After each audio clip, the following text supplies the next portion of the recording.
Est-ce que ça marche?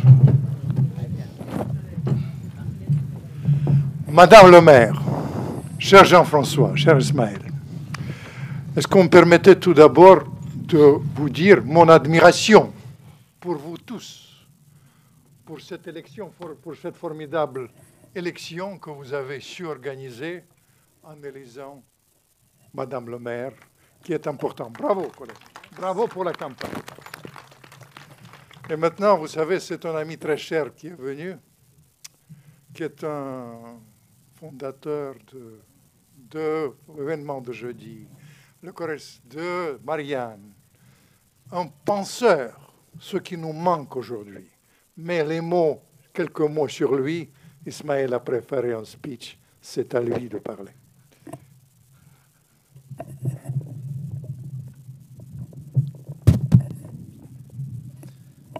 Merci par ces mots. Merci Madame le maire. C'est très difficile de parler de Jean-François Kahn en 5 minutes ou 10 minutes ou un quart d'heure ou 20 minutes. En tout cas, c'est un exercice qui n'est absolument pas à ma portée. Je suis là en tant qu'un Touquet. Et comme je sais la sensibilité de mon ami Vladimir ainsi que de Jean-François Kahn pour les faits historiques, je crois qu'il y a à peine 7 mois, lorsque nous avions inauguré les premiers cycles de conférences de Vladimir, Madame le maire, vous étiez maire encore pour un mois et demi. On ne savait pas. Et à cette période, lorsqu'on venait vous dire « Bonjour Madame le maire, je vous souhaite une bonne année », on ajoutait une bonne santé et on insistait surtout une bonne santé. Ce que vous écrivez merveilleusement dans votre livre « L'histoire d'un corps ouvert » qui est paru très récemment. À cette période, il n'y avait pas beaucoup de monde qui pariait sur votre élection ou réélection. Et à cette période, je pense que personne d'entre nous, nous n'étions pas capables de recevoir un invité qui n'avait pas l'autorisation de venir, qui n'était pas convié. Cet invité était coronavirus. Il s'est imposé, il est venu dans nos villes, dans nos locaux, dans nos foyers, et ça a perturbé pas mal. Madame le maire, vous avez écrit que la première victime de la démocratie, de coronavirus était la démocratie, parce qu'on a vu l'abstention, on a vu tout ce qui est arrivé par la suite. Aujourd'hui, grâce à l'amitié, à la fidélité de Vladimir, nous avons repris le cours de ces conférences et nous avons l'honneur et le plaisir de recevoir Jean-François Kahn. Qui ne connaît pas Jean-François Kahn? Qui n'a pas écouté ses chroniques? Qui n'a pas entendu ses coups de gueule? Qui n'a pas lu ses articles? Et surtout, qui ne sait pas ce que Vladimir a dit, que ce soit l'événement de jeudi, que ce soit Marianne, que ce soit encore les émissions droit de réponse, etc., etc., etc. Pour ma part, si je dis ça, j'ai rien dit. Il suffit d'appuyer sur un bouton pour voir qu'effectivement, c'est Jean-François Kahn. En tant que Touquet, je vais rappeler une chose qui m'est arrivée à peine 22 ans, lorsque je suis arrivé dans ce beau pays qui était la France. Je me suis retrouvé sur la chaîne qu'on appelait à l'époque Antenne 2, dans une émission où Jean-François Kahn était chroniqueur. Cette émission s'appelait La Résistance. Moi qui étais là pour la culture, car ceux qui me connaissent savent très bien que c'est un peu ma sensibilité, c'est un peu ma chasse gardée. La culture, je devais être là pour parler de la musique, de la poésie millénaire de cette partie du monde. Et j'ai vu un journaliste avec des phrases, avec une vision pertinente, car l'objet de cette émission était l'invasion soviétique en Afghanistan. Or, Jean-François Kahn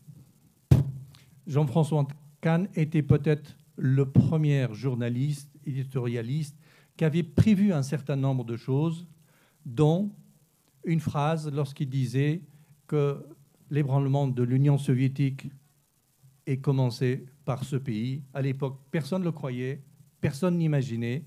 Et surtout, Jean-François Kahn, malheureusement, vous avez dit une phrase qui est d'actualité, ce qui montre la pertinence de vos propos, parce que vous avez dit, avec cette invasion, cette partie du monde ne verra peut-être durant des longues années une stabilité. Quelle pertinence en 1982 Jean-François Kahn avait dit, et je suis témoin vivant. C'est pour ça que je vous souhaite la bienvenue. Merci Vladimir, merci Madame le maire, merci à vous tous.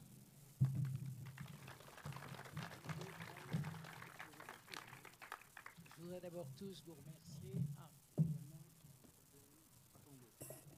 Je ne peux pas applaudir. La technique. Je ne peux pas applaudir. Merci. Je souhaiterais tous vous remercier, comme l'a dit Vladimir et M. Karimpour. J'ai été réélu grâce à la démocratie touquaise et je suis donc prête à poursuivre pour un troisième mandat. Et comme je l'ai toujours dit, pendant la campagne, je vais essayer de faire encore mieux que ce que j'ai fait, avec toute une équipe renouvelée et qui est là pour nous soutenir. Moi, je voudrais juste faire un clin d'œil à Jean-François, car on s'est connus en 1984. Moi, j'avais un petit peu abandonné l'industrie pour me présenter aux élections européennes qui venaient d'être ouvertes à la démocratie directe. Et j'étais un membre très actif d'une liste qui réunissait, qui s'appelait R, qui réunissait les radicaux de gauche représentés par Maurice Faure, les radicaux de droite représentés par Edgar Faure et Brice Lalonde au centre en écologie. On se retrouve 37 ans plus tard et à cette époque, nous étions des précurseurs en voulant mélanger un peu la droite et la gauche. C'était d'ailleurs à cette première campagne électorale nationale qui portait Le Pen si haut pour un scrutin puisqu'il était à 11%. Et il y avait déjà l'écologiste Brice Lalonde qui venait entre la droite et la gauche.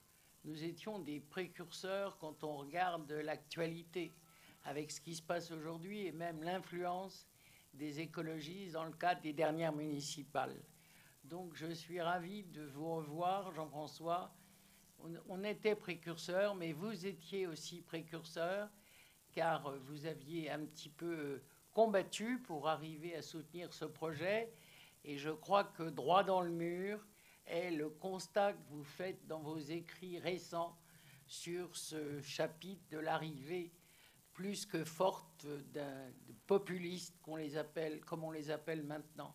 J'ai hâte de vous écouter. Merci Jean-François d'être venu parler à tous les Touquais et à Touques.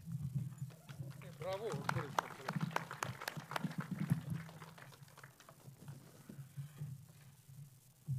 Je suis content parce que je retrouve des amis que je n'avais pas vus depuis longtemps.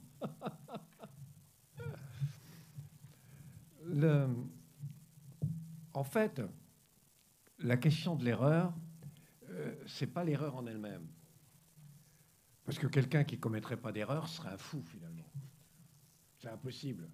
Il serait un malade. C'est la question de la reconnaissance de l'erreur. D'autant que l'histoire de la philosophie, l'histoire des sciences, ce n'est pas l'histoire d'une vérité que tout à coup l'on découvre, c'est l'histoire d'une erreur que l'on corrige. C'est-à-dire, on croit que la Terre est ronde, ou plus exactement, on croit qu'elle est plate, on croit que la Terre est immobile, on croit que un certain nombre d'êtres vivants naissent spontanément, on croit un certain nombre de choses, et Galilée, et Copernic, et Pasteur, et corrige. Mais pour corriger, d'une certaine manière, je ne devrais pas dire ça, parce que ça donne l'impression que l'erreur est nécessaire, et c'est plus compliqué que ça. Mais c'est parce qu'ils étaient confrontés à quelque chose dont ils ont voulu montrer que ce n'était pas exact, qu'ils ont fait ce saut qui a permis d'aller plus loin dans la réflexion et dans la connaissance. Vous me direz, c'est vrai pour tout le monde. Je suis sûr que, évidemment, ça vous est arrivé. Je suis sûr souvent de commettre des erreurs, mais que si vous les avez reconnues, vous avez fait un progrès considérable. Moi, j'ai par exemple commis des erreurs. En l'occurrence, je ne les ai pas écrites. Donc, je pourrais ne pas le dire. Je pourrais le dissimuler. Mais enfin, je suis très franc. Quand il y a eu la guerre des 6 jours, j'ai cru que cette guerre serait longue. Je pensais qu'Israël gagnerait, mais je pensais que ça serait très long, et que ça serait très compliqué, que ça serait très difficile. Bon. Pourquoi ? Parce que j'avais assisté à des grandes manœuvres de l'armée égyptienne dans le Sinaï. Et les grandes manœuvres, c'est quelque chose de formidable. Parce que par définition, on ne risque rien. Et il n'y a pas d'adversaire. Donc, on montre une énergie et un courage absolument inouïs. Vous avez des chars qui partent à l'assaut, vous avez des commandos qui, en hurlant, qui ils vont baïonnette en avant. Forcément, il n'y a personne, ils ne risquent rien. Et donc, vous avez une impression, comme ça, dans une grande manœuvre, c'est fait pour ça, c'est un spectacle. Vous avez une impression absolument complètement déformée. Et donc, j'avais assisté à ces grandes manœuvres. Alors, je dis, quand même, avec les armements soviétiques, s'il y a une guerre, ça va être compliqué. Bon. Et une deuxième fois, à Karlovy Vary, je vois Dubček et Brejnev qui s'embrassent, quasiment sur la bouche. Et je me dis, jamais les Soviétiques n'interviendront en Tchécoslovaquie. J'avais ce spectacle de ces deux qui s'embrassent. Et donc, encore une fois, je ne l'ai pas écrit, mais j'ai pensé longtemps, par un certain temps, que les Soviétiques n'interviendraient pas en Tchécoslovaquie. Mais le fait de reconnaître ces erreurs, de les analyser, m'a permis de poursuivre tout un travail sur le piège de l'apparence. Que rien de pire que l'apparence. L'apparence vous trompe d'une façon considérable. Je parlais de Galilée, entre parenthèses, ce qu'il a corrigé, c'est une apparence, parce que tout le monde voit que le Soleil tourne autour de la Terre. Et il se lève là, il va en haut, il tourne autour de la Terre. Et tout le monde voit que la Terre est immobile. Sauf que c'est une apparence et que ça ne correspond pas à la réalité. Et ces deux erreurs, le fait d'avoir analysé ces deux erreurs,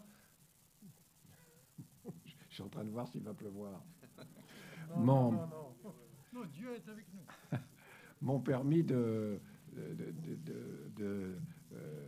vraiment de me mettre moi-même en garde contre le piège constant de l'apparence.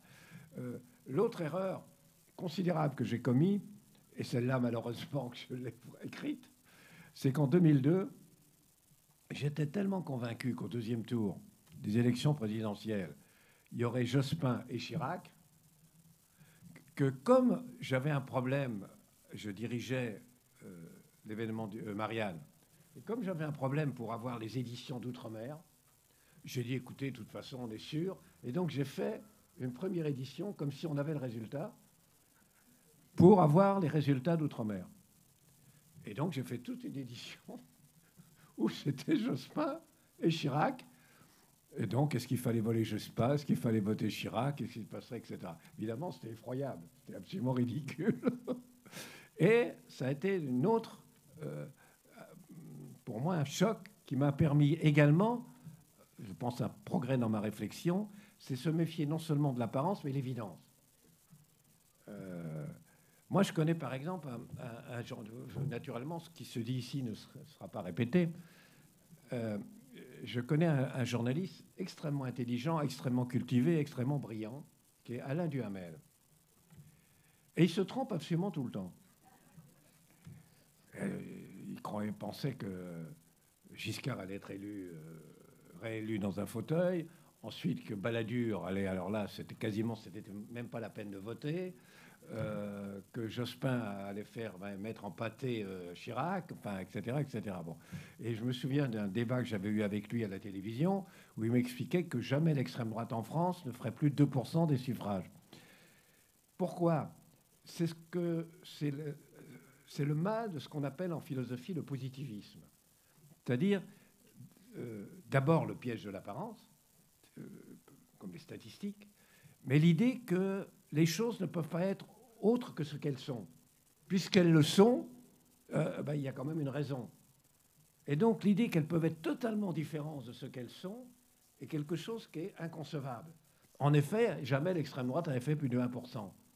Et pourquoi tout à coup va faire 20%? Et c'est vrai que les sondages mettaient que Balladur allait être élu les doigts dans le nez. Attendez, c'est bon. Et vraiment montre que l'évidence est un piège comme l'apparence. C'est les deux pièges contre lesquels il faut toujours réagir. Donc, le problème, ou la question, ce n'est pas celle de l'erreur, mais celle de la reconnaître. On le voit bien d'ailleurs aujourd'hui, c'est de l'enfermement dans l'erreur. L'erreur devient quelque chose de considérable en politique, en histoire, en philosophie, etc.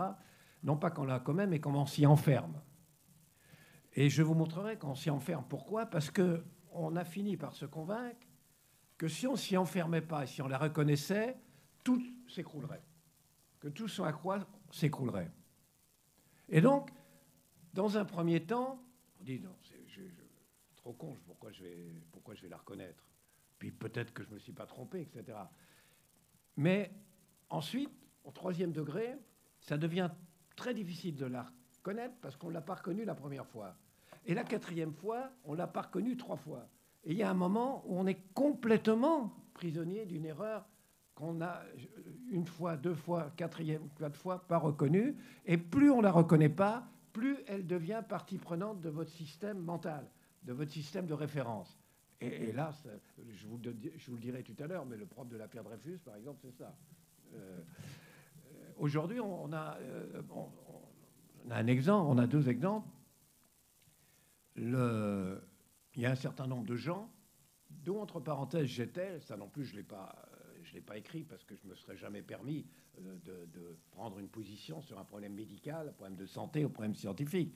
Je crois que j'aurais aimé que beaucoup de gens qui ne sont pas médecins et qui soient aient la même pudeur, franchement. Mais au fond de moi-même, le confinement ne me semblait pas une évidence. Pourquoi? D'abord parce que je voyais les conséquences économiques, la lourdeur des conséquences économiques. D'autre part, je voyais la Suède qui n'avait pas confiné et qui avait très peu de victimes à l'époque. Je voyais les États américains qui n'avaient pas confiné, qui étaient ceux qui avaient le moins de victimes. Très bien. Mais après, j'ai vu que la Suède nous rattrapait. Après, j'ai vu que les États du sud des Amériques qui n'avaient pas confiné sont ceux où ça éclate. J'ai vu tout ça. Et donc, évidemment, j'ai bien vu que mon intuition était mauvaise en l'occurrence et qu'il fallait évidemment confiner, que les mesures qu'on avait prises étaient absolument nécessaires. Or, il y a tout un courant qui s'est élevé contre le confinement pour des tas de raisons. L'État, on veut imposer, c'est totalitaire. Mais il continue. C'est-à-dire que, alors que l'évidence aujourd'hui, c'est qu'en effet, heureusement qu'on a confiné, qu'on a pris certaines mesures de distanciation sociale, où Trump, jusqu'à il y a encore 15 jours, le masque est absolument inutile, ou le brésilien. C'est-à-dire, on a cet exemple de cet enfermement, non pas l'erreur qu'ils ont commise, comme je viens de vous le dire, j'ai failli la commettre, mais l'enfermement presque maladif dans cette erreur. Et il n'ira plus possible d'en sortir. Il faut qu'ils trouvent les choses les plus folles pour démontrer que, contrairement à ce qu'on croit, ils ne se sont pas trompés. Il y a un autre exemple qui est aussi intéressant parce qu'il est neutre. Enfin, moi, de mon point de vue, il est neutre. Quand il y a eu l'affaire du professeur Raoult, je n'avais pas de position sur le professeur Raoult. Je ne vois pas comment tant de gens qui n'y connaissent rien ont décidé que c'est lui qui avait raison, ou tort d'ailleurs. Franchement, j'ai téléphoné moi à mon frère, qui, comme vous le savez peut-être, est médecin, mais je n'ai pas d'avis là-dessus. Je suis convaincu que c'est un grand scientifique, c'est un grand médecin, etc. Très bien. Mais tout à coup, il y a une espèce d'engouement et de politisation du débat en faveur du professeur Raoult. il a raison contre tout le monde. L'important n'était pas qu'il ait raison, l'important que c'était contre tout le monde. C'était pour montrer qu'en vérité, développer un discours global comme quoi ceux qui s'opposent ou ceux qui savent ont raison. Ceux qui prétendent qu'ils savent ont tort. C'est énervant, les gens qui disent qu'ils savent. Et moi-même, il m'est arrivé de mettre en cause les sachants, comme on dit. Mais enfin, tomber dans le système inverse pour dire, a priori, les gens qui savent ne savent pas, c'est complètement absurde. Et or, dans l'affaire de Raoul, il y a eu beaucoup de tests maintenant qui se sont accumulés. La vérité, c'est que ça n'a pas beaucoup d'influence, ça n'a quasiment pas d'influence, ni en bien ni en mal. En mal pour les gens qui ont des problèmes cardiaques, mais pour le reste, pas d'influence.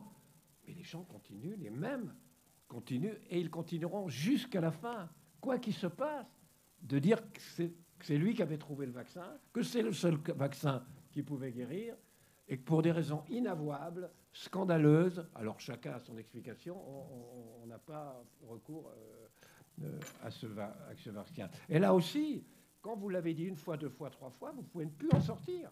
Vous êtes prisonnier de ça. Parce que vous êtes obligé, si vous reconnaissez l'erreur la quatrième fois, de reconnaître que vous l'avez commis une fois, deux fois, trois fois. Commettre une fois, tout le monde peut reconnaître. Mais vous vous rendez compte, j'ai réitéré deux fois, trois fois. Et vous ne pouvez plus vous en sortir. Remarquez, je vous dis, on a l'exemple d'exemple. Et je vous disais tout à l'heure, l'exemple type, c'est l'affaire Dreyfus. D'autant plus que l'affaire Dreyfus, on considère que c'est une erreur judiciaire, donc une erreur judiciaire. Mais en fait, l'affaire Dreyfus n'est pas une erreur judiciaire. Une erreur judiciaire, c'est on ne sait pas, on a cru. Quand j'étais jeune, il y avait une affaire qui s'appelle l'affaire Marie Bénard. Avait-elle empoisonné ? Mais même encore, il n'y a pas de certitude. Finalement, elle a été innocentée, mais très longtemps on ne savait pas. On trouvait de l'arsenic quand on faisait retrouver les cadavres de gens qu'on l'accusait d'avoir empoisonné. Et il a fallu attendre longtemps pour qu'on s'aperçoive qu'il y a toujours de l'arsenic partout. Donc évidemment, ça a joué en sa faveur. Bon. Mais enfin, il y avait un vrai dilemme. Ou l'affaire de Médicis, etc. Dans l'affaire Dreyfus, ce qui est très intéressant, c'est que dans un premier cas, il n'y a aucune raison de ne pas croire qu'il est coupable. Quelquefois, je lis, ah oui, mais même Clémenceau a eu des mots très durs contre Dreyfus, même Jaurès a eu des mots contre Dreyfus. Et oui, et pourquoi ils n'auraient pas eu des mots très durs contre Dreyfus ? Vous avez un tribunal militaire, tout à fait respecté, qui unanimement condamne Dreyfus en disant qu'ils ont des preuves absolument insoupçonnables. Bah oui, vous le croyez. Donc il les traite et c'est un salaud de traître. Bon. Donc il n'y a pas d'affaire pour l'instant. Jusqu'au moment où quelqu'un accède à la direction des services d'espionnage, lequel est plutôt conservateur, enfin gentiment, modérément conservateur, qui a l'esprit de corps de l'armée et un peu antisémite. Mais il est honnête. C'est-à-dire, il enquête. Et il se trouve que la femme de ménage, parce qu'à l'origine de tout ça, il y a une femme de ménage quand même, qui faisait la poubelle de l'ambassadeur d'Allemagne, qui regardait dans la corbeille.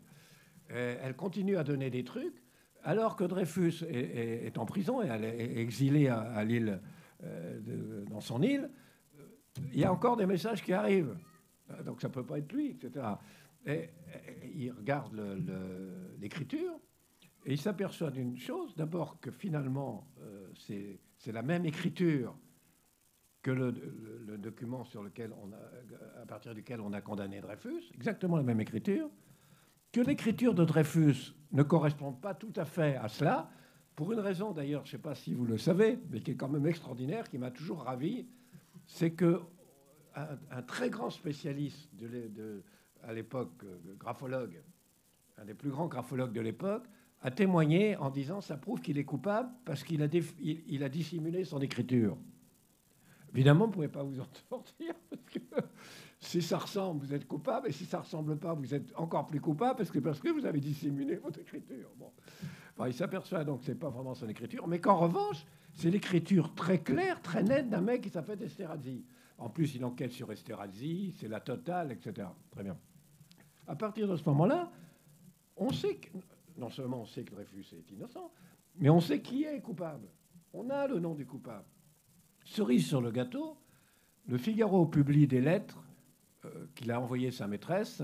Il a rompu avec sa maîtresse, donc la maîtresse envoie les lettres au Figaro, où il est hongrois d'origine, où il dit « Ah, je déteste le peuple français, je déteste les Français.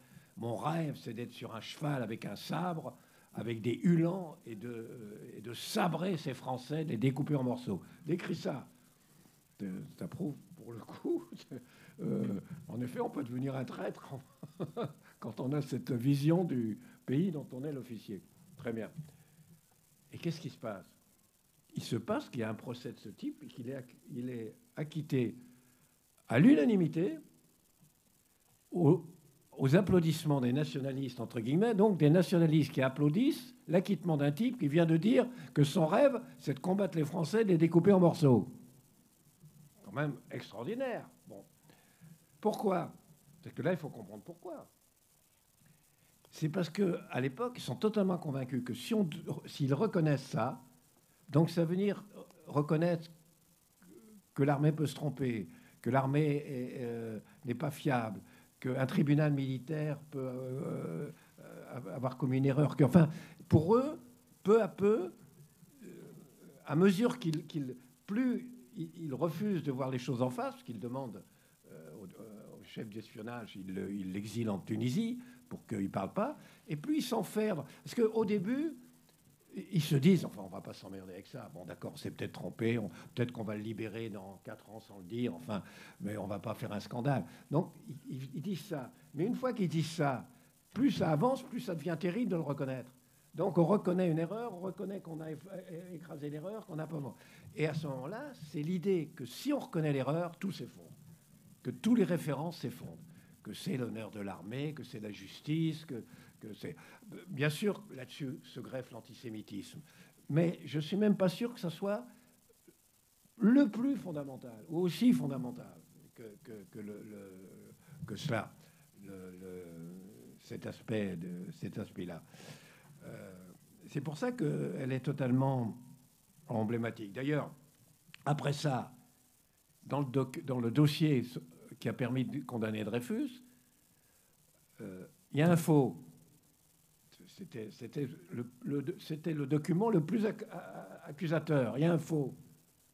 Le type qui a fait le faux, qui est un membre des services d'espionnage, il finit par reconnaître qu'il a fait le faux. Et il se suicide même. On le met en prison, il se suicide. Et qu'est-ce qu'on dit? On dit qu'il a fait un faux patriotique, ça ne change rien. Et on fait une pétition pour lui élever un monument.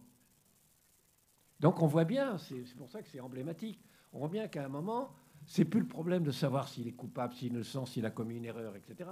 C'est cette idée, si on reconnaît l'erreur, tout s'effondre. Tout notre monde mental s'effondre. Et on trouve presque toujours cela derrière les erreurs réitérées. Je parlais tout à l'heure de Galilée.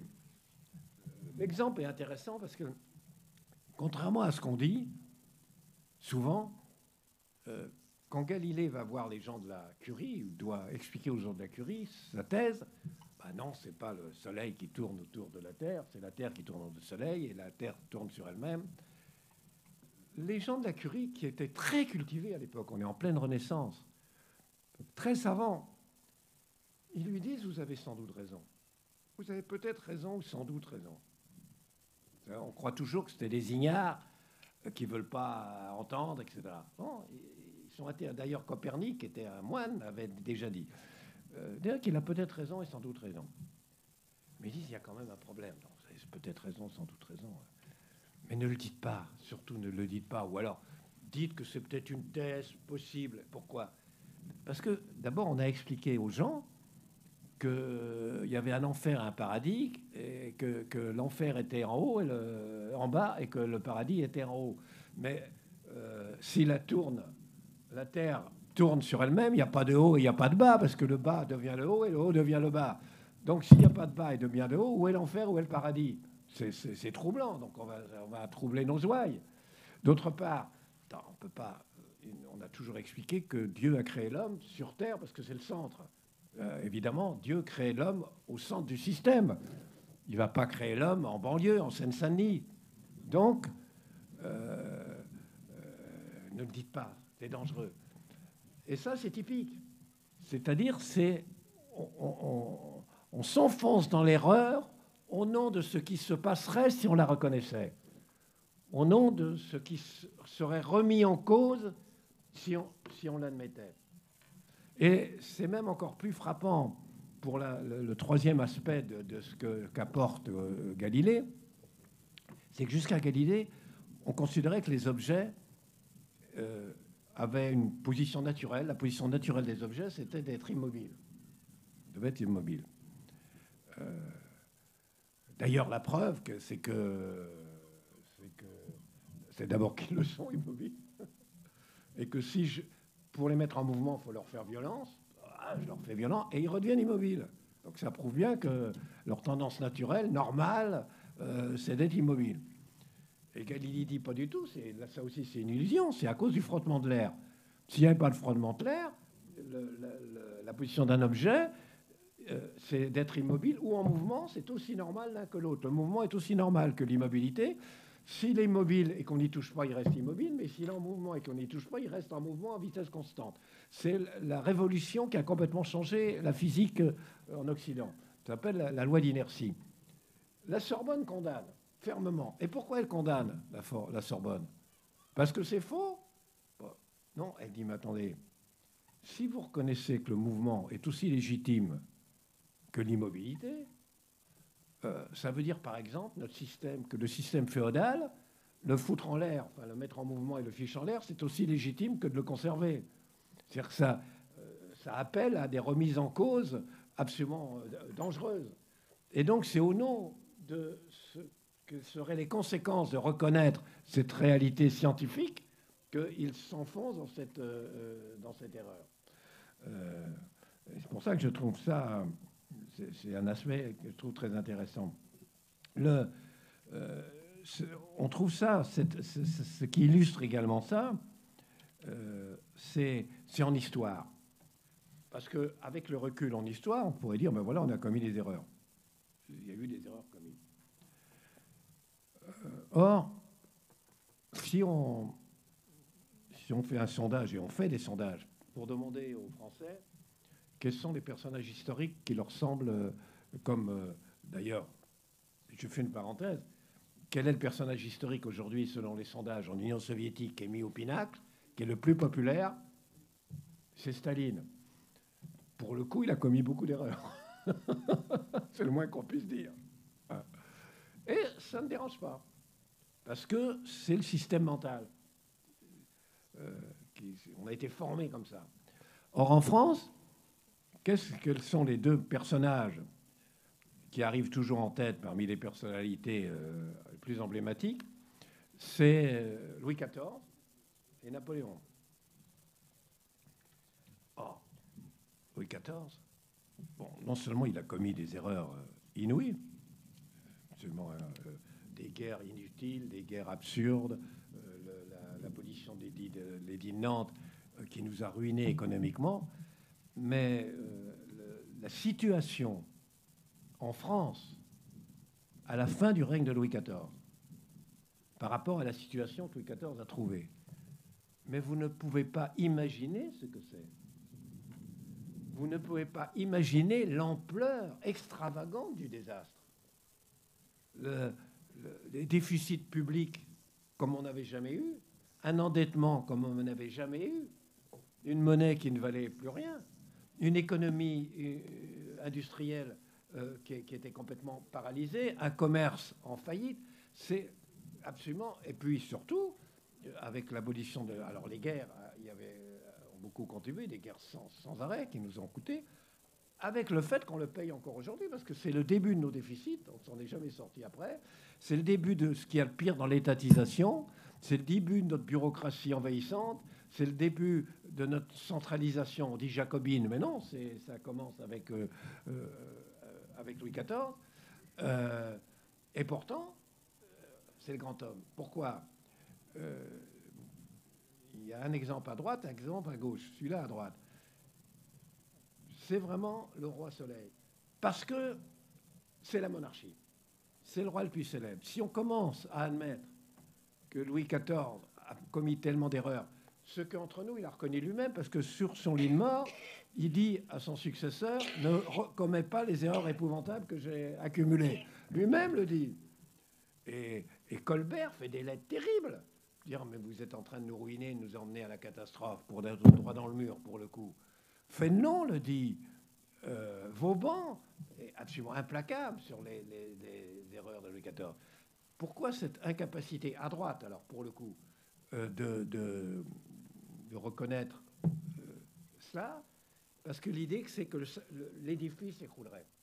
Que l'édifice monarchique, la grandeur de Louis XIV, le roi Soleil, tout ce qui est autour, etc., ce à quoi on a ramené même l'idée de monarchie, s'écroulerait. Et donc, contre toute logique, contre toute évidence, contre toute réalité, il y a ce refus absolument d'admettre la réalité sur Napoléon. Mais on a le même phénomène à gauche. Je me souviens, un jour, je faisais une conférence devant une assemblée qui était, alors pour le coup, très à gauche, de militants qui étaient très à gauche, sur Victor Hugo. Et alors les gens me disaient... à la fin, oui, c'est vrai, Victor Hugo est un type formidable, quel grand homme, quel grand écrivain, etc. Enfin, il a commis des graves erreurs. Il a commis des erreurs, c'est incontestable. D'abord, tout le monde commet des erreurs, et Victor Hugo a commis des erreurs. En plus, il a évolué, donc de toute façon. Bon. Il dit, par exemple, son refus d'adhérer à la Commune de Paris. Et j'ai dit, mais attendez, là, excusez-moi, est-ce que vous êtes sûr que c'est une erreur ? Il avait peut-être des raisons de ne pas adhérer à la Commune de Paris. C'est le mythe de gauche par excellence. Il a peut-être des raisons de ne pas adhérer à la Commune de Paris. Qu'est-ce qu'il dit aux gens qui viennent le voir? Parce qu'à Guernesey, il se définissait comme révolutionnaire. Et il était révolutionnaire. Il disait par là, quand un régime est illégitime, d'une tyrannie, de quelque forme qu'elle soit, toute insurrection, toute forme même de violence, est légitime pour le renverser. Mais là, il ne s'agit pas de ça. Les Français ont voté. Ils ont voté pour une assemblée. Les royalistes, c'est-à-dire la droite pour l'époque, ont gagné largement. Mais je le regrette. Je vais tout faire pour renverser les choses.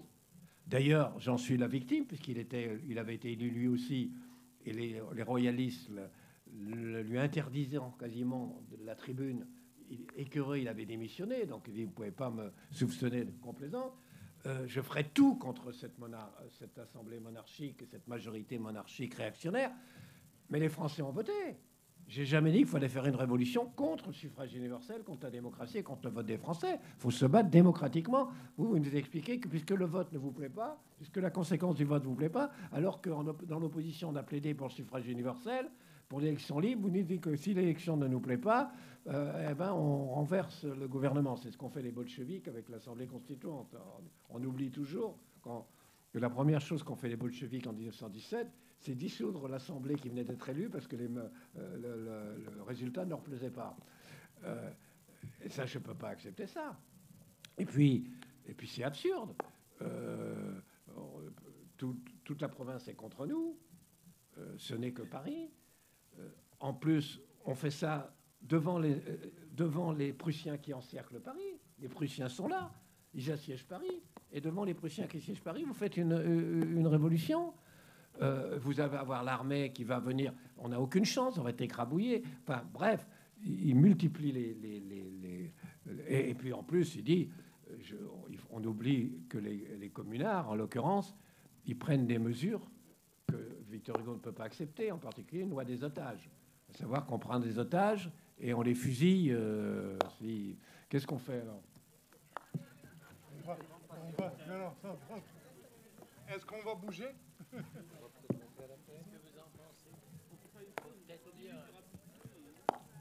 On fait une pause. On va se mettre à l'intérieur.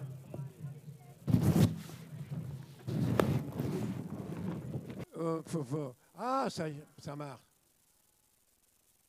Bon, enfin, je continue quand même cette parenthèse.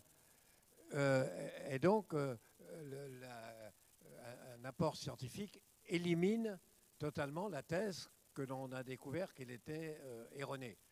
C'est la même chose en technique, c'est la même chose en mathématiques, c'est la même chose dans presque tous les domaines. Bon.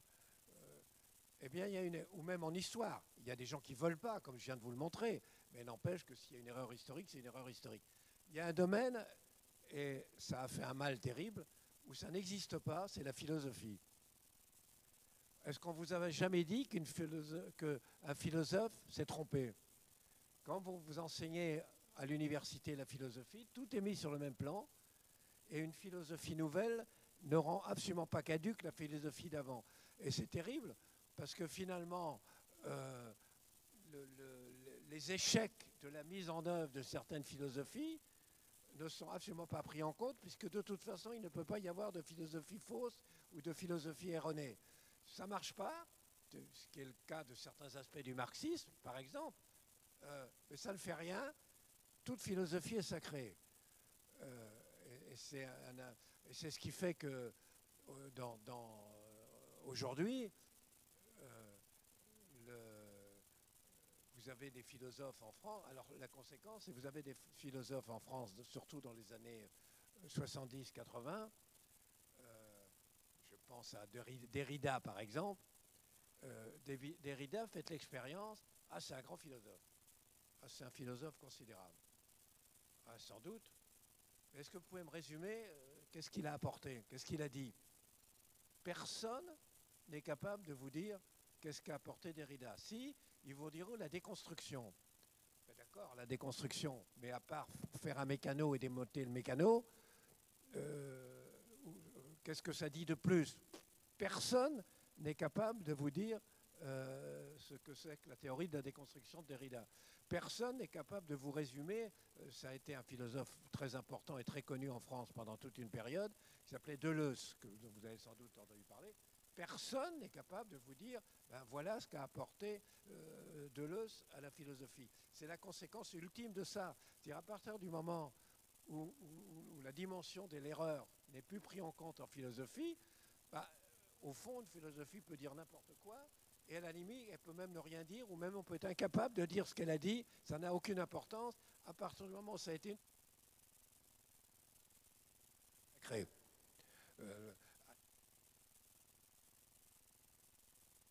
Mais là où ça a des conséquences quelquefois terribles, c'est par exemple dans le cas de Michel Foucault, qui est un philosophe, à part ça, très important, qui a écrit une œuvre considérable, mais la théorie de Michel Foucault, développée dans plusieurs de ses écrits, comme quoi toute forme de délinquance est une forme de dissidence respectable, a fait un mal absolument épouvantable, terrifiant.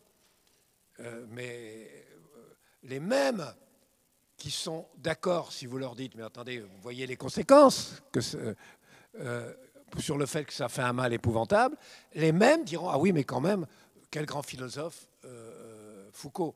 Parce que remettre en cause une philosophie globalement, aujourd'hui, c'est quasiment impossible.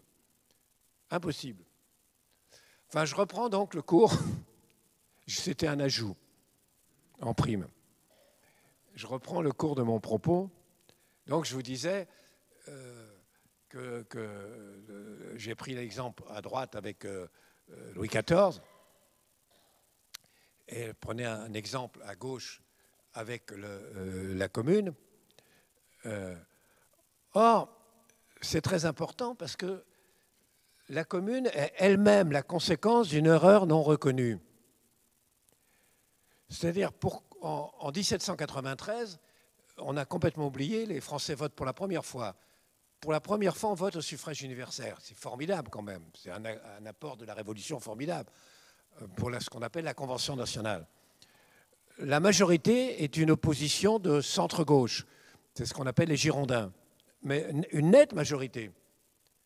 Là-dessus, les montagnards, ça, l'extrême gauche, font un putsch et renversent la majorité girondine et font un pouvoir de salut public, un pouvoir extrêmement dur, qui n'est pas sans mérite dans la mesure où on était dans une période militaire et que leur dureté, en partie insupportable, grande partie insupportable, permet également de maintenir la France dans cette confrontation avec l'ensemble de l'étranger. Mais le fait que les montagnards aient pris le pouvoir après un putsch pour renverser une majorité élue au suffrage universel fait que c'est devenu un mythe à gauche. Et c'est parce que ça a eu quand même des conséquences, parce que du coup, la monarchie a été restaurée, quand même. C'est-à-dire qu'il y a, dans un premier temps, il y a eu Napoléon, qui était quand même une tyrannie totale, et ensuite, la monarchie a été restaurée. Eh bien, c'est parce que c'est devenu un mythe, le fait qu'en 93, les montagnards ont gouverné, quitte à prendre le pouvoir et à renverser une majorité parlementaire, qu'ensuite, on a recommencé dans les journées de juin 48, dont les conséquences ont été catastrophiques, qu'ensuite on a recommencé avec la Commune, dont les conséquences ont été catastrophiques. Catastrophiques en particulier pour la gauche, qui a été éliminée pendant 25 ans. Le mouvement social, comme on dit aujourd'hui, a été éradiqué pendant 25 ans des suites de la Commune qui n'avait aucune chance de réussir. Et c'est ça que je voulais en venir, notre ami, et c'est pour ça que Lénine fait son coup d'État en 1917. Pourquoi il fait un coup d'État bolchevique alors que les bolcheviks, c'est une petite minorité en Russie? Il le fait parce que les montagnards l'ont fait, parce que les communards l'ont fait, donc on peut le refaire. Comme on n'a pas reconnu l'erreur, car toute erreur qu'on ne reconnaît pas peut se réitérer. Et quand on n'a pas reconnu l'erreur, on la recommande sans arrêt. Et on continue. On continue partout. À l'époque, elle avait été... une des raisons pour lesquelles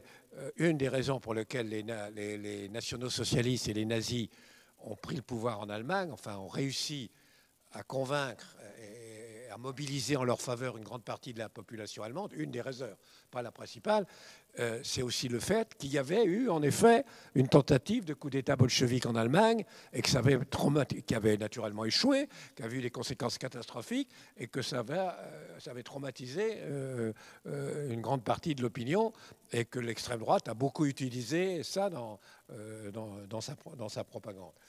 Je parlais des deux cas de la Commune et de Louis XIV.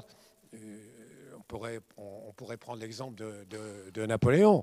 Lui aussi, finalement, Napoléon prend la France, qui à l'époque a un territoire énorme, et il laisse une France envahie, et qui perd la plupart de ses provinces, finalement. Il y a d'ailleurs quelque chose qui m'a toujours frappé, parce que le problème de Napoléon, qui, à côté de ça, à côté génial, et à côté génial, c'est Napoléon, c'est qu'il était devenu fou. Et le meilleur exemple qu'il était devenu fou, l'exemple de cette folie, c'est naturellement la tentative d'invasion de la Russie. Le meilleur exemple qu'il était devenu fou, c'est qu'en 1811, il décide une nouvelle fête nationale. Le 15 août, de toute façon, il y en a déjà une le 15 août pourtant. Il dessine une nouvelle fête le 15 août. Et c'est quelle fête? Obligatoire, il faut le fêter dans toute la France. Et c'est quoi comme fête? C'est la Saint-Napoléon. Il n'y a jamais eu de Saint-Napoléon. Donc il fait payer un cardinal très cher pour découvrir un type qui s'appelait Poléon et dire mais c'était une déformation du nom. En fait, il s'appelait Napoléon, il y avait un Saint-Napoléon. Et il décide qu'il y a une Saint-Napoléon et qu'il en fait une fête nationale obligatoire. C'est évident cette année-là, c'est cette année-là où il décide d'envahir la Russie. Et quand vous relisez, parce que tout le monde lui a expliqué que c'était de la folie. Tout le monde lui a expliqué, mais vous allez vous rentrer en Russie, les Russes vont s'en aller, ils vont partir, ils vont brûler les villages, vous allez être coupé de vos arrières. il dit non, pas du tout. On va gagner une première bataille tout de suite, on va les mettre et ils vont faire la paix tout de suite. C'est-à-dire, or, pourquoi je vous parle de la Russie? Parce que dans la mesure où les bonapartistes, une partie de la droite bonapartiste n'a pas reconnu l'erreur absolument terrifiante qu'est l'idée de l'invasion de la Russie, eh ben on a recommencé. En l'occurrence, c'est Hitler qui a recommencé, mais il a recommencé.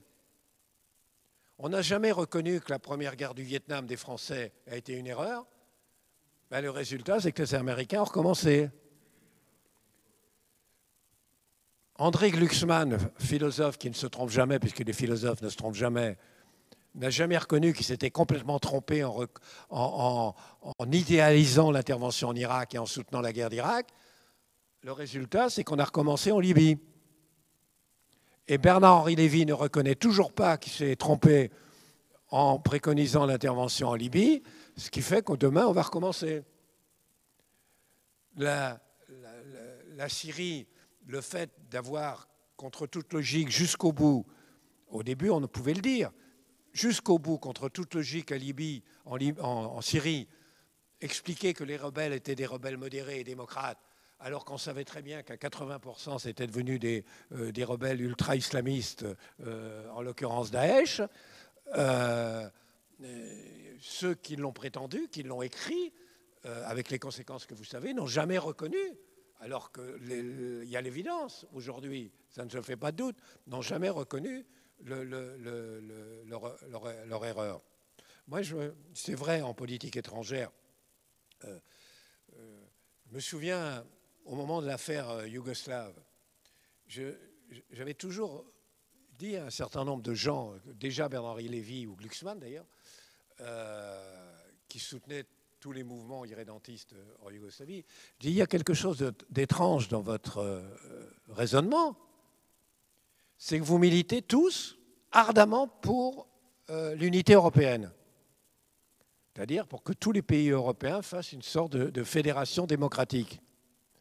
Et en Yougoslavie, vous avez une fédération démocratique et vous militez pour qu'elle éclate, qu'elle explose, et qu'elle ne devienne une superposition d'États nationalistes. Ça n'empêche que les conséquences ont été lourdes pour tout le monde. D'abord en vie humaine, et aujourd'hui, il n'y a plus rien qui représente, qui a la force de ce qu'a pu représenter à l'époque la Yougoslavie. Est-ce que c'était possible de sauver une Yougoslavie fédérale? Ça, j'en sais rien. Il y avait beaucoup d'erreurs, y compris de Tito lui-même. Mais ce qui m'a toujours frappé, c'est que la question n'était même pas posée. D'ailleurs, ça a même été plus loin. Je fais une parenthèse. C'est que ceux qui ont plaidé pour que la Yougoslavie éclate en petites nations, les Croates avec les Croates, les Serbes avec les Serbes, les Monténégrins avec les Monténégrins, etc. À un moment, il se trouve que la Bosnie était elle-même constituée de nations différentes. Et là, les mêmes, tout à coup, ont dit « Ah ben non, c'est pas normal que les Croates aillent avec les Croates, les Serbes avec les Serbes. Là, il faut garder une Bosnie unie. » Mais ils avaient milité pour une Yougoslavie éclatée. Tout à coup, ils étaient une Bosnie unie, alors que la Bosnie était une petite Yougoslavie. Ben, il y a eu une incohérence totale, mais je n'ai jamais vu admettre par un des protagonistes de ce débat, alors que ça a provoqué une situation dramatique, reconnaître en l'occurrence l'incohérence. Moi, je me souviens, aujourd'hui, parmi les thèmes qui sont devenus rémanents, et tant mieux d'ailleurs, à la suite du virus, il y a le fait que, on l'a découvert avec les médicaments, quand les délocalisations nous fait dépendre, en particulier pour les médicaments, mais pas que pour les médicaments, pour beaucoup de composants de notre industrie de pointe, nous fait dépendre de pays étrangers, de pays asiatiques, en particulier de la Chine. Moi, je me souviens, tout le monde le dit, c'est formidable, au moins il y a unanimité. Je me souviens un jour, c'était à RTL, il y avait un débat là-dessus, on annonçait une entreprise française qui délocalisait. elle délocalisait, il faut bien dire les choses, elle délocalisait pourquoi parce qu'on peut payer les gens moins cher, parce qu'il n'y a pas de loi sociale, parce que, etc. Bon, et donc j'ai dit ça, j'avais tout le monde contre moi. Je dis, vous êtes un nationaliste retardé, vous êtes un ringard, vous ne comprenez pas la modernité. Tout le monde était contre moi. Aujourd'hui, vous ne rencontrez pas quelqu'un qui ne dise pas que ça a été une erreur absolument considérable. On reconnaît que c'est une erreur, mais ceux qui l'ont commise ne reconnaissent pas qu'ils l'ont commise. En revanche, quand reconnaît-on ? Et pourtant, comme je vous dis, ça permettrait des avancées absolument formidables. D'abord, ça permet de ne pas les réitérer, et ça permet d'avancer dans la réflexion et la connaissance. Une erreur flagrante. Là, je prends exprès des erreurs que tout le monde doit admettre aujourd'hui. Une erreur flagrante qui a fait un mal absolument terrible. Moi, quand il y a eu le référendum sur la Constitution européenne, personnellement, j'ai voté oui. Mais j'étais très étonné de voir que 95% des médias étaient pour le oui, alors que je voyais bien qu'il y avait beaucoup de Français qui étaient pour le non. Et finalement, ben oui, bien que 95% des médias aient été pour le oui, c'est le non qui l'a emporté. Et à ce moment-là, j'ai téléphoné aux radios et aux télévisions pour dire, écoutez, c'est quand même un problème. Un soutien aussi massif au camp du oui dans ce référendum de constitutionnel européen. Et j'en parle d'autant plus que moi-même j'étais pour le oui. Un soutien aussi massif que les Français rejettent d'une façon aussi nette à 55%, montre quand même un fossé qui se creusait entre le pouvoir médiatique et la réalité politique qui mérite qu'on le regarde en face. Et en particulier que les médias le regardent en face, s'interrogent et l'analysent. Pourquoi ? Comment ? Et je pense que les télévisions, les radios devraient faire des débats là-dessus. Aucune radio, aucune télévision n'ont accepté à l'époque de faire un débat là-dessus. Ben, la conséquence, c'est que le fossé n'a cessé de se creuser et que le décalage entre l'opinion et le monde médiatique est devenu absolument hallucinant, avec les exemples, Madame le maire, dont vous parliez vous-même, qui est ce qu'on appelle la poussée des populismes, dont d'ailleurs, et peut-être cette erreur-là, elle est inouïe, dont on a absolument eu tort de dire que c'était des populismes. En vérité, ce qu'on appelle le populisme aujourd'hui, disons les choses clairement, c'est des néofascismes. Si c'est des néofascistes, disons néofascisme. Si c'est de la démagogie, on dit démagogie. Pourquoi ça a été une erreur de dire populisme ? Parce que ça donnait l'idée que, d'abord, que le peuple est sale. C'est quand même extraordinaire. Quand on veut choisir un qualificatif qui, pour dire du mal, et pour dire le plus de mal possible, on choisit un qualificatif où il y a le mot peuple, qui part du mot peuple. Vous imaginez les dégâts que ça a fait ? Les gens, quand on leur dit c'est mal le populisme, ils comprennent populaire, 80% ils comprennent populaire, et donc ça prouve bien que vous êtes l'élite qui ne comprennent rien, etc. Vous considérez que ce qui est populaire doit être absolument rejeté, que le populaire est sale. Erreur absolument fantastique. En plus, on l'a utilisé pour tout. C'est-à-dire, aussitôt que quelqu'un ne traversait pas dans les clous, ou aussitôt qu'une idée nous dérangeait, aussitôt que quelque chose était un peu ébouriffé, c'était du populisme. Alors, Le Pen était populiste, Mélenchon était populiste, Bayrou a été populiste, on a dit populiste, on a même dit Macron populiste mondain, Bush était populiste, mais Castro était populiste. Qu'est-ce que ça veut dire? Qu'est-ce que ça veut dire, un concept qu'on peut appliquer à n'importe qui, n'importe quoi, n'importe quand?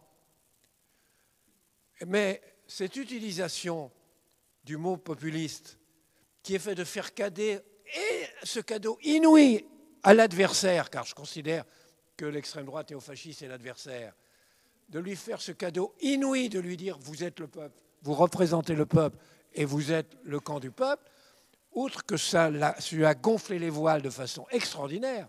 Le succès de Marine Le Pen est une des conséquences de l'utilisation abusive du concept de populisme, mais c'est tellement vrai qu'ils ont fini par dire, mais finalement, oui, on est populiste. Et aujourd'hui, ils s'en réclament. Et aujourd'hui, c'est eux-mêmes, alors que c'était soi-disant pour les dévaluer, c'était péjoratif, c'est eux-mêmes aujourd'hui qui disent ben oui, c'est formidable, on est populiste.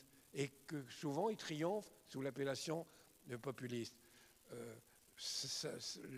L'usage de ce mot pour dénoncer quelque chose qui doit être dénoncé et qui est d'une dangerosité énorme, quant à la dangerosité, il suffit de dire, et j'ai un ami qui travaille au Figaro, qui s'appelle De Vecchio, je ne sais pas si vous voyez, tu le connais toi, qui s'occupe du Figaro Vox, qui a écrit un livre dont j'ai dit beaucoup de bien. Je n'étais pas d'accord avec son livre, mais j'ai dit beaucoup bien du livre. Il a écrit un livre sur les populistes où il a bien expliqué ce que c'était, l'importance, pourquoi il prenait de plus en plus d'importance, pourquoi c'était le mouvement montant, etc. Mais sur le fond, il ne disait pas en quoi c'était dangereux. Hein. Bon.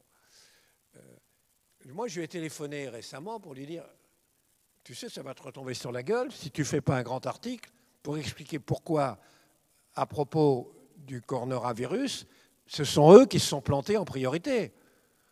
Pourquoi c'est aux États-Unis populiste? Pourquoi c'est au Brésil populiste? Pourquoi c'est Johnson? Pourquoi c'est en Lombardie, en Italie, populiste? Pourquoi ce sont les systèmes populistes qui ont le plus raté la gestion de cette pandémie? Mais non, il n'était pas question qu'ils le disent ou qu'ils le reconnaissent. Là, on a un bon exemple d'enfermement. Puisqu'il avait fait un livre pour expliquer qu'il y avait un grand mouvement qui se développait, avec lequel il avait de la sympathie, quelques mouvements populistes, devant cette réalité, cette évidence de la faillite des mouvements populistes dans leur gestion du coronavirus, il n'était pas question qu'ils l'admettent. Je pourrais prendre un autre exemple où on reconnaît aujourd'hui Ah oui, je vous disais, il y a un autre, pour qu'il n'y ait pas de jaloux,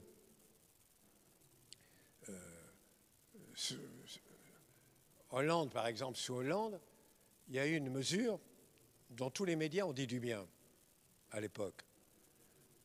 Sur le moment, et pourtant, on ne peut pas dire que les médias ont dit beaucoup de bien de Hollande, en général. Mais là, ils ont dit beaucoup de bien, c'est le CICE. Le CICE et le pacte de productivité, je ne sais pas comment ça s'appelait. Bon. C'est cette idée que, alors que la gauche avait toujours dit, avait toujours défendu une relance par l'offre, c'est-à-dire une relance par la consommation. Pour relancer l'économie, il faut relancer la consommation populaire. Je ne sais pas pourquoi on dit populaire d'ailleurs, parce que c'est la consommation. Il ne faut pas relancer que la consommation populaire. Les riches, quand ils consomment beaucoup. C'est important la consommation des riches, donc de la consommation générale. Et donc, ils ont toujours défendu qu'il fallait soutenir la relance par la consommation. Alors que la droite, pas toute la droite, mais la droite libérale a tendance à soutenir la relance par l'offre, c'est-à-dire soutenir les entreprises et la compétitivité des entreprises. Et la vérité, c'est que dans les deux cas, c'est absurde. Parce que c'est bien gentil de soutenir une offre, mais à condition qu'il y a des gens qui consomment. S'il y a plus d'offres que de demandes, vous avez la crise comme en 29, c'est ce qui s'est passé. À l'inverse, si vous soutenez une consommation, mais que cette consommation n'est pas articulée à une offre, vous avez un effondrement de votre commerce extérieur parce que tout le monde achète des produits étrangers. Et donc, c'est évident qu'il faut articuler l'offre à la demande et la demande à l'offre. C'est quand même extraordinaire que ce n'était pas considéré comme évidence au moment où ça s'est passé, parce que tout le monde a considéré que le CICE, c'était très bien. Aujourd'hui, alors, c'est l'unanimité pour le dire. Et d'ailleurs, le plus bel exemple, c'est ce que fait le gouvernement. Vous avez une relance absolument et des entreprises, de la production des entreprises et de la consommation. Mais il a fallu vraiment... Et l'autre, un autre exemple, mais cela dit, ceux qui ont défendu le CICE n'admettent... Ils ont changé d'avis, mais ils n'admettent pas qu'ils ont commis une erreur. L'autre exemple d'une erreur gigantesque, presque aussi, avec des conséquences aussi terribles que le mot du populisme, je vous en ai parlé à propos de la Constitution européenne, c'est que les Français ont voté non à 55%. Encore une fois, moi j'ai voté oui. Et finalement, on a décidé de faire passer le texte qu'ils avaient refusé sans les consulter. Est-ce que ça a fait des dégâts incroyables? On n'imagine pas les dégâts que ça a fait. L'idée que les Français majoritairement votent contre un texte et qu'après on s'essuie les pieds sur leur vote et qu'on fait voter par le Parlement en catimini le texte qu'ils avaient refusé à 55%, mais c'est ça aussi qui explique aujourd'hui le dos d'abstention. Cette idée, mais à quoi ça sert de voter? Qu'est-ce que c'est que la démocratie? Qu'est-ce qu'on a fait de mon vote? Qu'est-ce qu'on a fait de ma prise de position? Je rappelle, en plus, ce n'était pas ma position à moi. Ils ont voté comme ça. C'est ce que je disais sur Victor Hugo, quand il dit on ne fait pas une révolution parce que les gens ont mal voté. Ça aussi, ça a été une erreur considérable, mais cette erreur, elle n'est pas admise par ceux qui l'ont fait. Absolument pas admise. Or, ça ferait avancer énormément les choses si on l'admettait. Pour conclure, et j'aimerais peut-être vous pouvez poser des questions, on est aujourd'hui dans une situation politique tout à fait particulière, et on a oublié qu'on avait une situation politique tout à fait particulière. Vous y faisiez, Madame la maire, vous y faisiez allusion, mais on a complètement oublié que pour la première fois depuis 1945, et même avant, on a l'élection d'un président de la République qui n'est ni de gauche ni de droite, ou est de gauche et de droite, j'en sais rien. Mais surtout, parce que le fait qu'il soit ni de gauche ni de droite, ça ne veut rien dire, vu qu'on avait déjà des droites qui étaient de gauche et de gauche qui étaient de droite. Mais c'est le fait que pour la première fois, on a un président de la République qui a contre lui toute l'extrême droite, toute la gauche, toute l'extrême gauche et le parti du centre. On n'avait jamais vu là. D'habitude, un président, s'il est de droite, il a contre lui la gauche. S'il est de gauche, il a contre lui la droite. Vous me direz qu'il a aussi contre lui la gauche quand il est de gauche, parce qu'ils sont contre de toute façon. Mais enfin, avec des bémols. Que là, ils sont déchaînés les uns et les autres. C'est une situation qu'on avait absolument jamais connue finalement, ça. Et quand je vois qu'on analyse des sondages et qu'on dit que finalement les sondages, Macron est très minoritaire, Macron est très impopulaire, Macron est très minoritaire ou très impopulaire, ce qui est vrai. Moi-même, je suis par certains aspects opposé, pas par tous, mais par certains aspects opposés. Mais enfin, on oublie une chose et qui risque de créer un grand étonnement, une grande désillusion aux prochaines élections, c'est qu'il est anormal qu'il fasse 30% dans les sondages.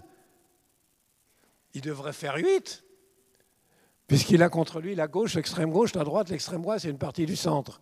Et on devrait s'interroger, mais pourquoi ce mec qui a fait plein d'erreurs, qui a fait des trucs, qui a eu des phrases extrêmement critiquable. Il y a eu les gilets jaunes, etc., contre lui, a priori, tout le monde. Pourquoi il ne fait pas 9%? Pourquoi il fait encore 29 ou 30% dans les sondages?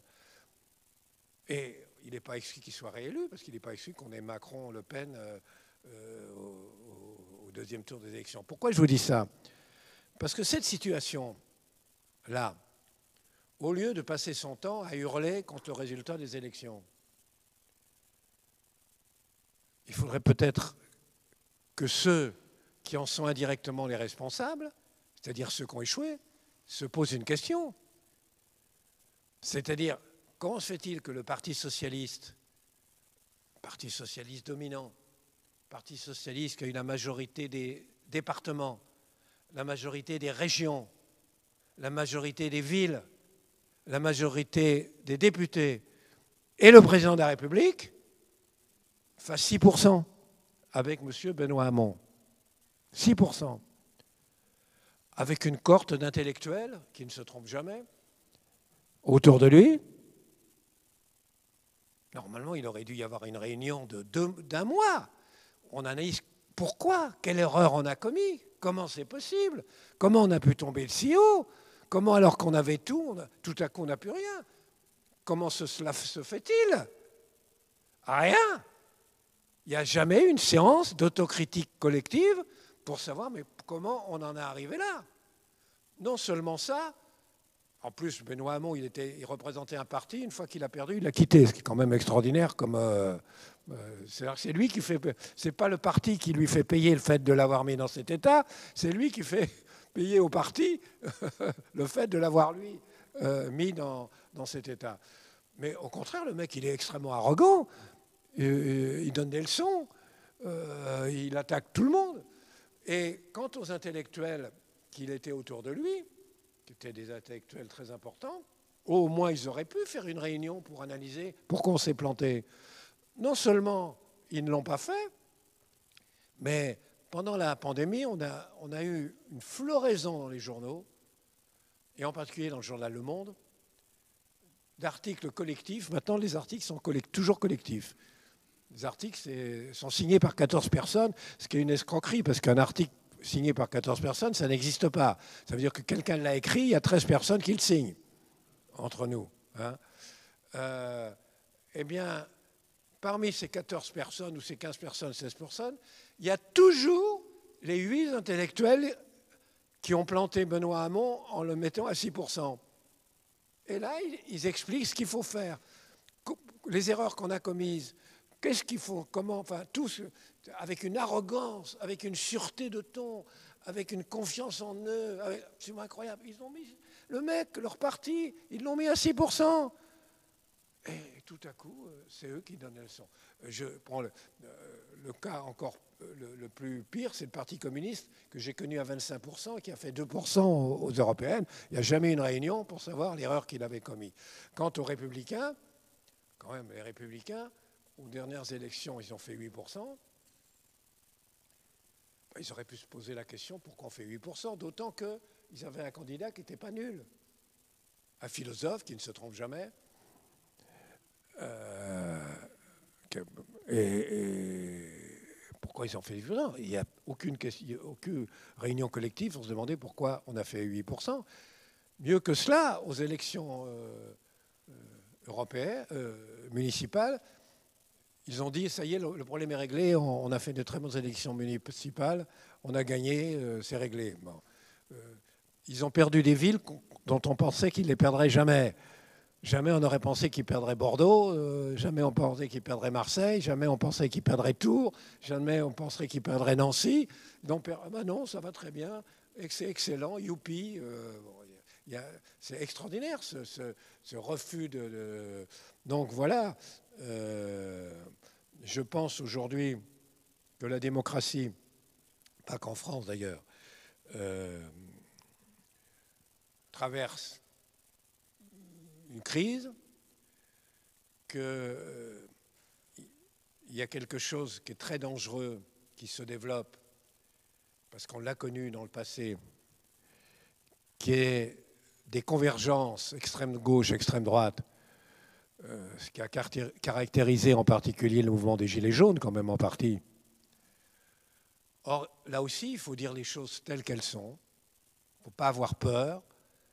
La convergence extrême droite, extrême gauche, c'est la matrice du fascisme. Le fascisme, ce n'est pas l'extrême droite. Ce n'est pas vrai. Mussolini vient de l'extrême gauche.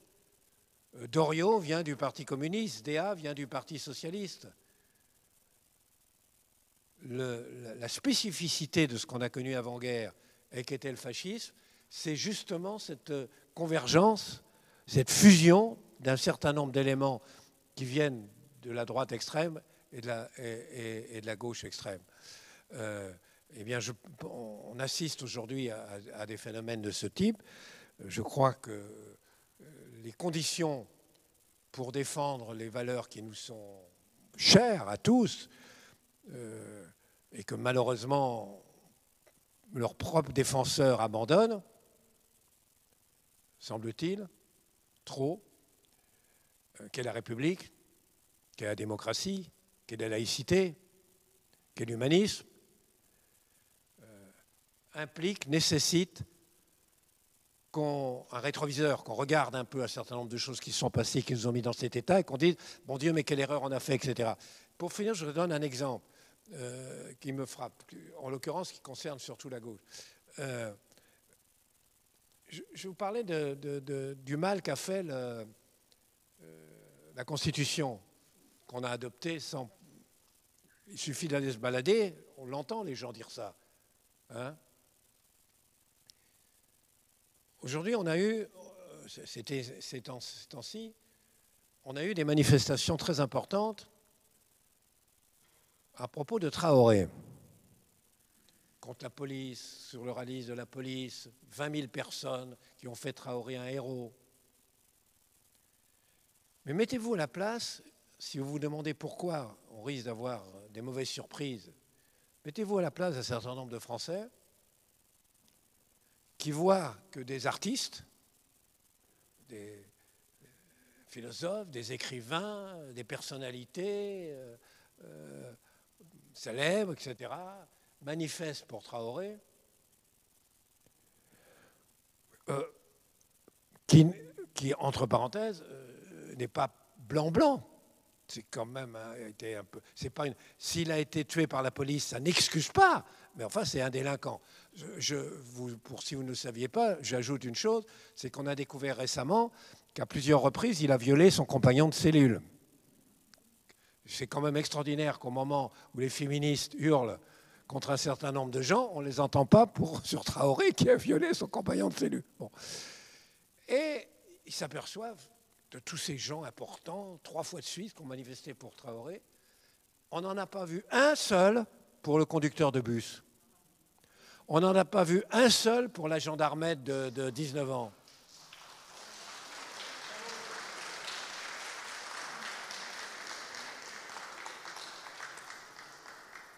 Et je crois que si on continue à ne pas voir en face ces dérives et les conséquences délétères de ces dérives et de quelques autres, y compris sur la laïcité, je crois qu'on peut avoir de mauvaises surprises. Il faut tout faire pour l'éviter.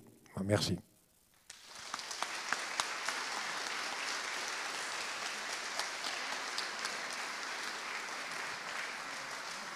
nous faciliter la vie, peut-être quelques questions, mais poser les questions d'une manière très audible. Comme ça, Jean-François, il va répondre.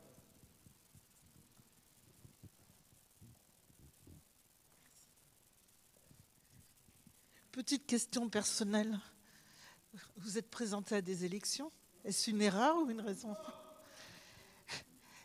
J'ai demandé à Jean-François Kahn qu'il s'était présenté à des élections. Et je voulais savoir s'il avait fait une erreur ou c'était raisonnable. Moi, je suis très content de m'être présenté à ces élections à cause de la campagne électorale. C'était dans le Grand Est Et c'est une expérience formidable. On va dans les entreprises, on va voir les gens qu'on ne voit pas d'habitude, on va leur parler, on va voir leurs problèmes. C'est une expérience absolument formidable, une campagne électorale. La preuve que c'est la campagne électorale qui m'a excité, c'est le fait que j'ai été élu et que j'ai démissionné tout de suite et que je n'ai pas siégé. Donc c'était vraiment la campagne électorale. En fait, ma deuxième de liste était une femme remarquable et j'ai considéré qu'il n'y avait pas assez de femmes au Parlement européen, donc je lui ai laissé ma place. Voilà.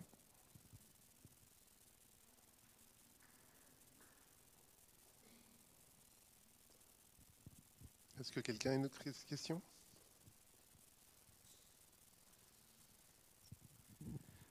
Vous m'entendez? Oui. Merci, Monsieur Kahn, pour votre intervention. Ma question rejoint un peu celle de Madame.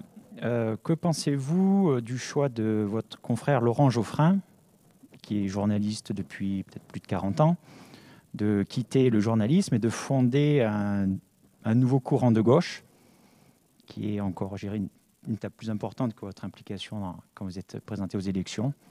Voilà. Est-ce que pour vous, il y a toujours une frontière ou pas entre le journalisme et les mouvements politiques? Voilà, merci.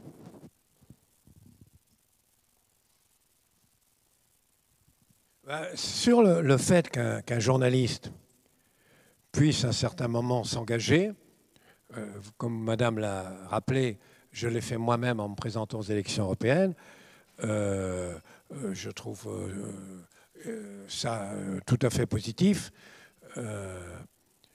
Dans l'histoire de France, depuis que la démocratie existe, ça a commencé en 89, qui sont les personnages qui font avancer le processus révolutionnaire, pas pour le pire en général, souvent pour le meilleur.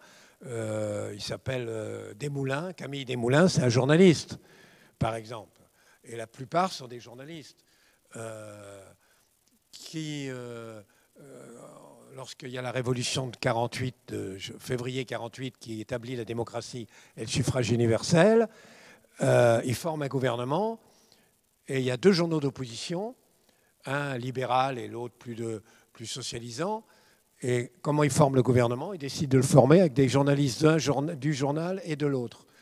Parce que les journalistes représentent tellement le mouvement qui a provoqué la révolution que ce sont les journalistes qui forment le gouvernement. Je ne veux pas dire que c'est un bon exemple, mais je veux dire par là que le fait que des journalistes s'engagent dans un mouvement, le portent, c'est quelque chose qui est tout à fait, qui a été remarquable pendant au cours de l'histoire. Jean Jaurès est journaliste, Clémenceau est le directeur de l'Aurore. C'est vraiment, c'est la continuité de leur action.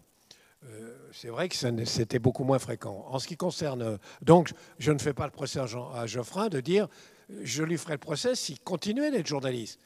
Il disait je suis journaliste, je continue, mais je forme un mouvement. Ça, non. Mais il dit je cesse d'être journaliste. De toute façon, ils l'ont viré en plus. Il aurait aimé écrire un petit peu, parce qu'il faut voir ce que c'est que... Si vous saviez la réalité de la presse, c'est-à-dire entre le fait qu'elle ne se vend pas, entre le fait que, je ne sais pas, un journal mythique comme l'Observateur vend 22 000 exemplaires, par exemple, et le fait qu'ils sont complètement dominés par des petits groupes de journalistes d'extrême gauche qui imposent leurs lois et qui fait qu'il y a une censure même au Canard enchaîné. Moi, j'ai une amie qui travaille au Canard enchaîné.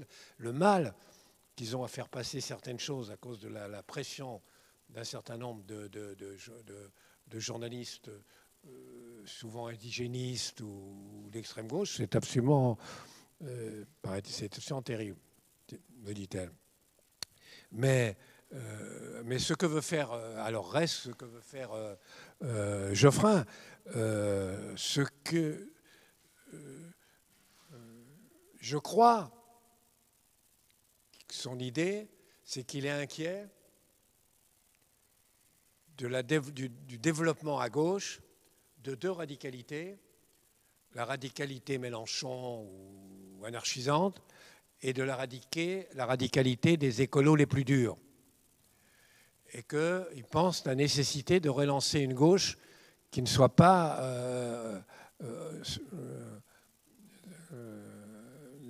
la merci, otage de ce décourant. Ça part d'un bon naturel. Le seul problème, c'est qu'à ce moment-là, on a l'impression qu'il veut relancer la social-démocratie. Et je crois que la social-démocratie a apporté énormément. Il y a peu de mouvements politiques qui ont apporté autant que la social-démocratie il y a 40 ans. Mais elle est morte aujourd'hui, pour des tas de raisons. Elle est morte. Et l'idée de vouloir relancer la social-démocratie, c'est aussi absurde que de vouloir lancer l'orléanisme quand il était mort. L'orléanisme a apporté beaucoup, contrairement à ce qu'on croit dans l'histoire politique française. Mais on ne relance pas l'orléanisme. Il est mort à un moment parce que ça y est, c'est fini, c'est une période dépassée. Je crois que la social-démocratie est morte. Il faut inventer totalement une autre force. Et l'autre aspect, c'est qu'il a donné l'impression à son corps défendant, au-delà de cette idée de relancer la social-démocratie, qu'il travaillait un peu pour Hollande. Alors là, c'est rédhibitoire. Parce que personne ne veut de Hollande. Personne ne veut le retour de Hollande et personne ne pense qu'une alternative démocratique à la poussée des extrêmes, ça soit François Hollande. Donc il faut voir un peu les précisions qu'il donnera. Pardon, j'ai juste une question. D'après ce que vous venez de dire d'une manière assez brillante, on a l'impression que les erreurs et le fait de ne pas les connaître font partie intégrante de notre vie, de nos sociétés aujourd'hui. Parce que depuis des années, il y a des erreurs et on a du mal à les reconnaître, particulièrement dans le domaine politique. Que pensez-vous de cette nouveauté qu'on appelle peut-être le monde virtuel qui arrive et par le fait qu'aujourd'hui, on peut pousser nos politiciens à reconnaître leurs erreurs? Est-ce que vous pensez qu'on peut imaginer un optimisme dans les années à venir? Mais c'est très intéressant ce que vous dites, mais je ne vois pas encore. Je vois bien, et là vous avez raison, c'est un des rares aspects positifs des réseaux sociaux. Je vois bien que pour des raisons techniques, parce qu'aujourd'hui, n'importe quel homme politique ou intellectuel ou artiste dit quelque chose, on peut retrouver s'il a dit quelque chose contraire. On retrouve tout de suite. Ah, vous dites ça, c'est même excessif. Parce que la vie, c'est aussi ça. La vie, on ne dit pas toujours la même chose, on évolue. Et donc le fait d'avoir dit un jour quelque chose qui s'écarte un peu de ce qu'on a dit 20 ans avant ou 30 ans avant, ce n'est pas un crime. Mais là, aujourd'hui, aussitôt que quelqu'un dit quelque chose, on retrouve une déclaration qu'il a faite pour montrer que non, il ne disait pas ça, qu'il a changé d'avis, etc. Alors quelquefois, c'est utile quand c'est vraiment de façon caricaturale. D'autre part, le côté positif aussi, c'est ce que vous dites. C'est du coup, vous avez commis une erreur. Faut la reconnaître. Et en effet, sur les réseaux sociaux aident à ça. Ça, c'est incontestable. Les réseaux sociaux aident à mettre l'accent sur des erreurs commises. Mais je ne vois pas que pour autant ils le reconnaissent. Prends l'exemple de Sarkozy. Il y a tout un courant qui n'est pas absurde d'ailleurs entre nous, disant le meilleur candidat pour la droite, ça serait faudrait que Sarkozy revienne. C'est pas absurde parce que je pense en plus qu'il s'est plutôt amélioré. Il a plutôt changé en bien. Et puis il avait des qualités, il a fait bon. Mais il faudrait qu'il reconnaisse un certain nombre d'erreurs. La guerre de Libye est quand même une des erreurs les plus gigantesques qu'on ait commis depuis longtemps. Le traité européen qu'on fait passer en catimini alors que les Français votaient contre, c'est une erreur absolument gigantesque.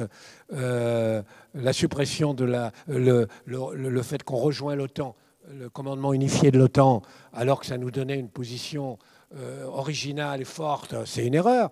Le fait d'avoir liquidé la police de sécurité, la police de proximité, qu'il fallait réformer, mais qu'il fallait élargir, mais à qui il fallait donner un contenu, ça a été une erreur. Et donc on pourrait dire, pourquoi pas pourquoi pas, gens de droite, on dit pourquoi pas vous voulez relancer Sarkozy? C'est vrai qu'il est plutôt mieux qu'un certain nombre d'autres, etc. Mais pourquoi c'est pas déshonorant qu'il reconnaisse un certain nombre d'erreurs? Ça pourrait le servir. Ben non, pour l'instant, je n'ai pas vu l'esquisse de ça. Donc, je vois bien qu'il y a une pression, et ça, c'est positif, mais pour l'instant, cette pression... La seule exception, c'est Macron. Mais Macron, c'est un vrai problème parce que c'est l'inverse. C'est-à-dire, il a fait comment je dirais pas un gimmick, mais il a fait une technique de fait de reconnaître sans arrêt des erreurs. Mais là, il ne faut pas exagérer non plus. C'est-à-dire qu'il y a un moment où vous dites, vous ne croyez plus, si vous passez votre temps à commettre des erreurs, c'est quand même... Mais c'est la seule exception. Dans l'ensemble, les gens ne reconnaissent pas.